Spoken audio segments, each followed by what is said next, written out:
There are homes all across the United States begging and pleading and waiting for a child. Even none of us can ever forget the words of Mother Teresa, who said, if you don't want the children, I want the children. Give them to me. I will take them. This diminutive little nun from Calcutta who was willing to take any child from across the planet. Here in the United States, we have willing, open hearts that would take every child that is born in this country. And reclaim my time raising up on the point made by the gentlelady from Minnesota. It's true that every child is both wanted, but also every child is planned and wanted by God. It's His will, and we need to acknowledge that will and nurture and love these children with all of our ability and all of our will. And it takes me to another quote by Dawn Johnsen. This one fits right in with the category, perhaps more egregious.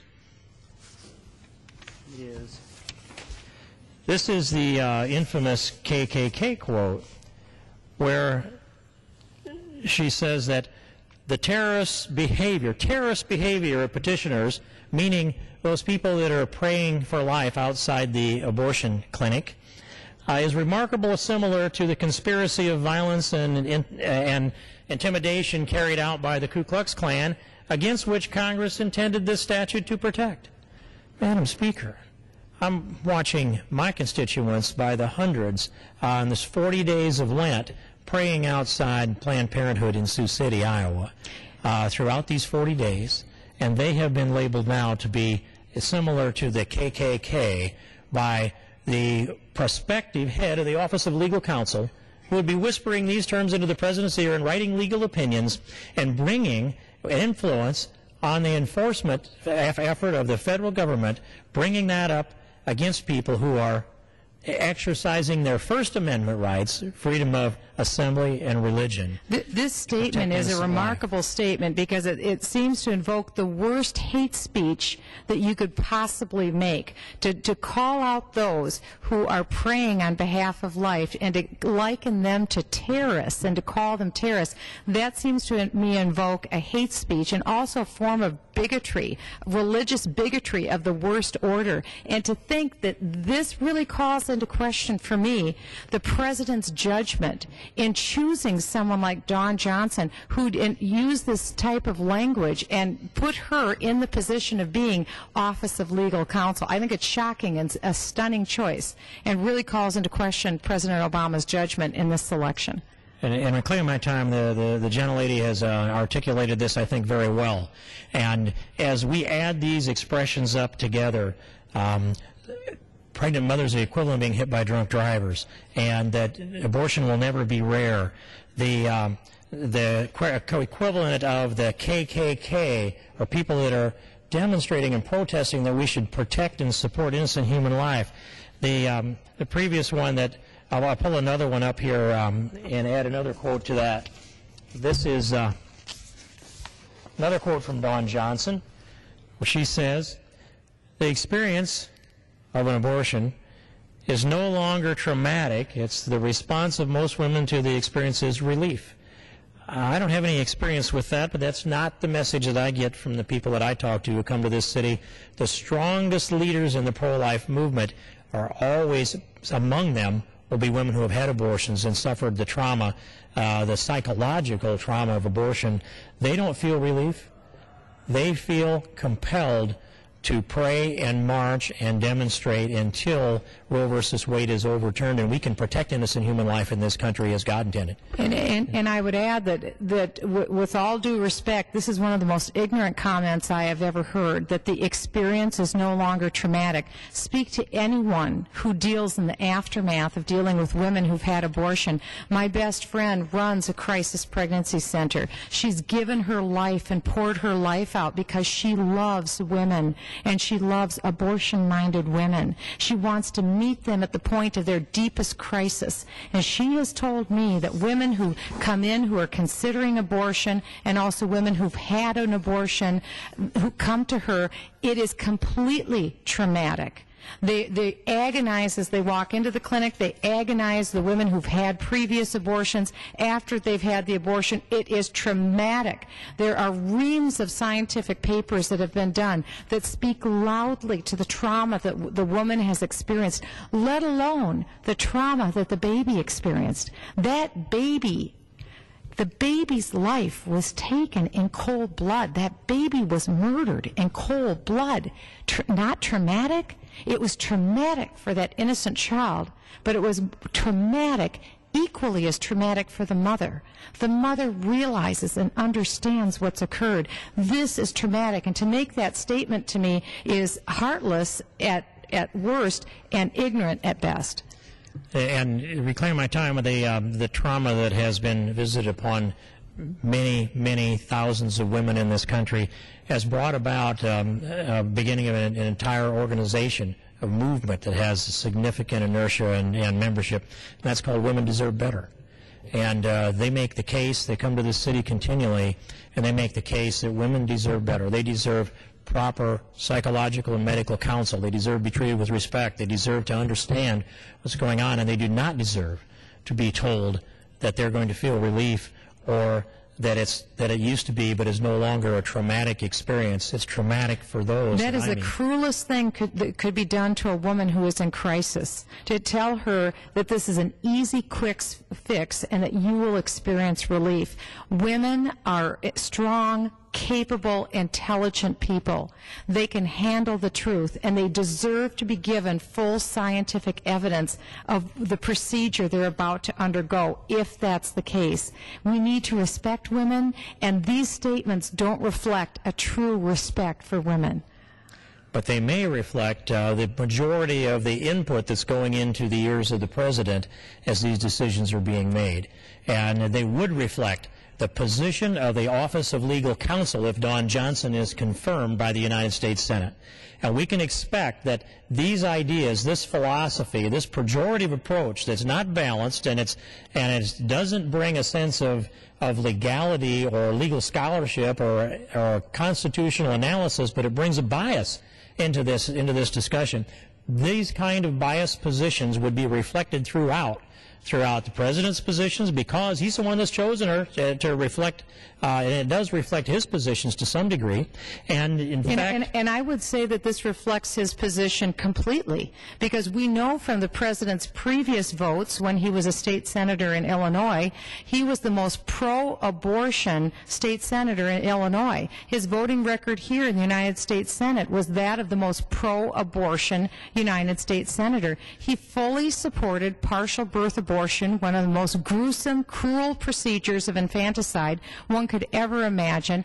Also, he voted for the Born Alive Act, which meant that he stood on the floor, as a matter of fact, in the Illinois State Senate and argued that children that were born alive didn't necessarily have a right to live, that those children who were born alive after a, quote, botched abortion, the baby survived the abortion, that the doctor would have the right to kill that baby after it's born.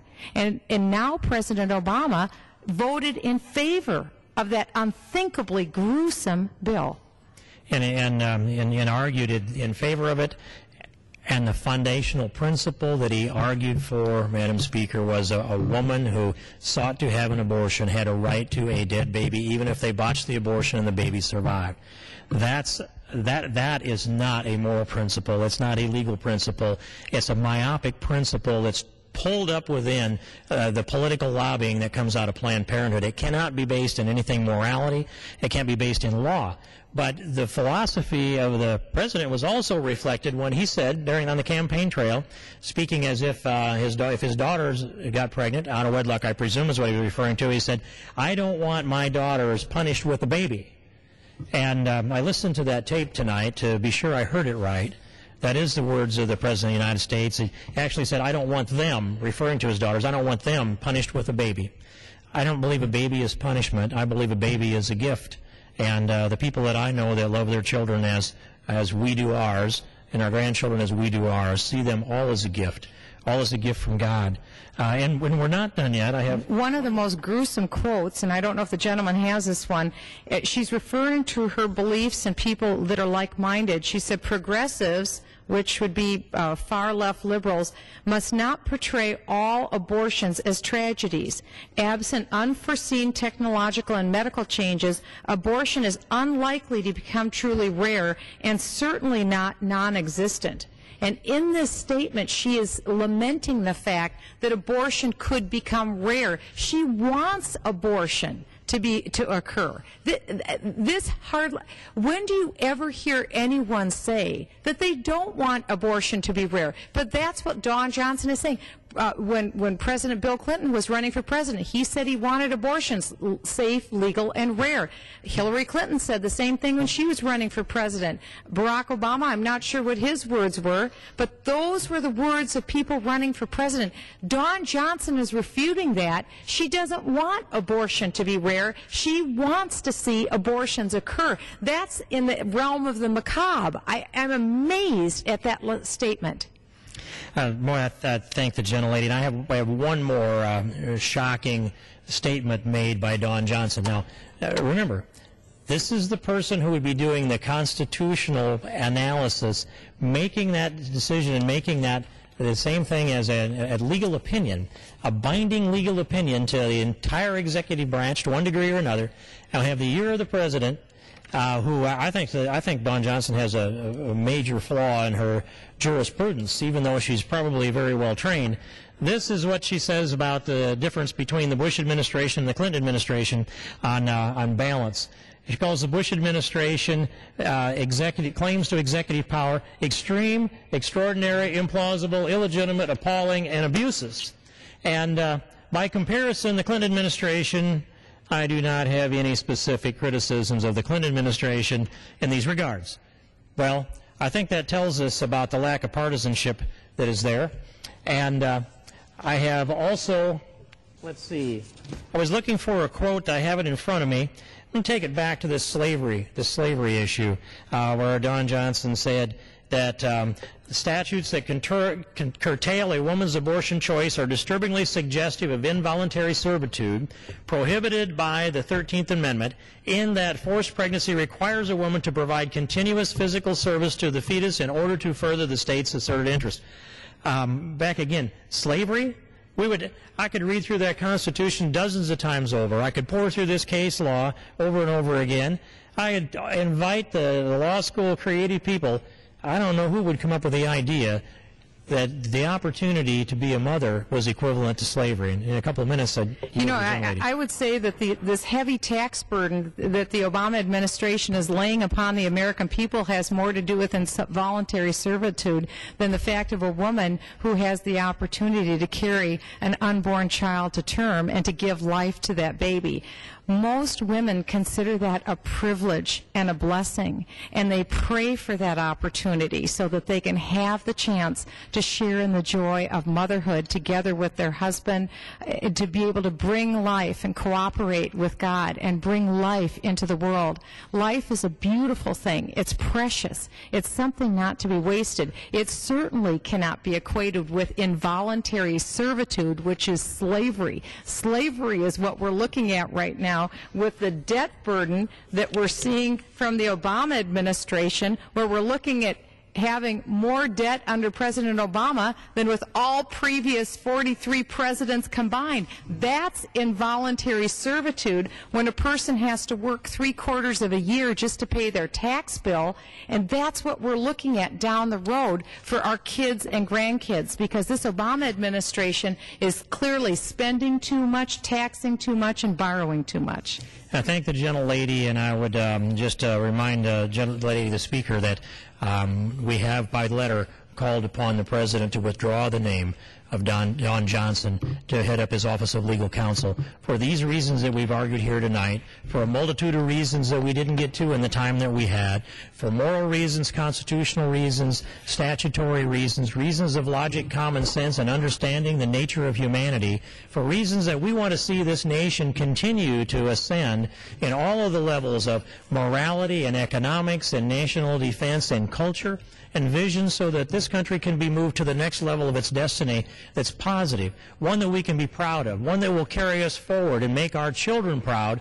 One day that our children can come to the floor of the House of Representatives, somebody's children, the next generation, and say, we stand on the shoulders of our forefathers,